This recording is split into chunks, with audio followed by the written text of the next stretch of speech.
ছেলেরা আকারে ইঙ্গিতে আমায় বৃদ্ধাশ্রমের কথা বলে। বিষয়টা এতদিন না বুঝলেও এখন ঠিকই বুঝি। গত রাতে বড় ছেলে এসে বলল, বাবা, তোমার একা একা এভাবে সারাদিন ঘরে বসে থাকতে ভালো লাগে? ভালো তো লাগে না, কিন্তু কিছু করার নেই। তুমি চাইলে তোমার বয়সী যারা আছেন তাদের সাথে আড্ডা গল্পগুজব করতে পারো। মানে? ধানসিঁড়ি বৃদ্ধাশ্রমে গিয়ে ওনাদের সাথে সময় কাটাতে পারো। আমি বলছি না তোমায় ওখানে থাকতে হবে। ওনাদের সাথে মিশলে দেখবে তুমি নিজেই বলবে যে আমাকে বৃদ্ধাশ্রমে রেখে আসো। ছেলের কথায় হকচকিয়ে গেলাম।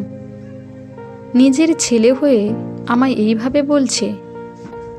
ও সরাসরি না বললেও আমি ঠিকই বুঝতে পারলাম ছেলেরা আমায় বৃদ্ধাশ্রমে রাখার সম্পূর্ণ তোড়জোড় শুরু করে দিয়েছে।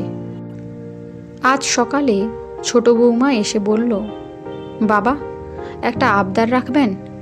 কিছু মনে করবেন না তো? বলো। আপনার বাকি দুই ছেলের চাকরি আছে, ছোট ছেলেটার কোনো চাকরি নেই। এই বাড়িটা ওর নামে লিখে দেবেন। এখন এসব কথা কেন আসছে সেসব পরে দেখা যাবে।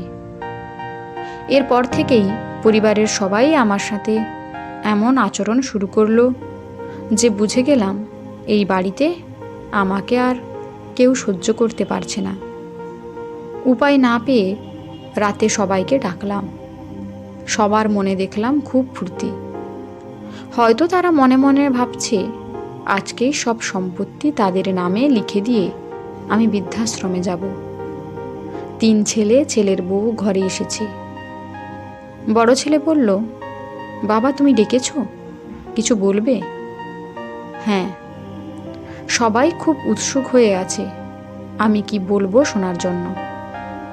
বললাম, তোমরা সামনের মাসের মধ্যে এই বাড়ি ছেড়ে চলে যাবে।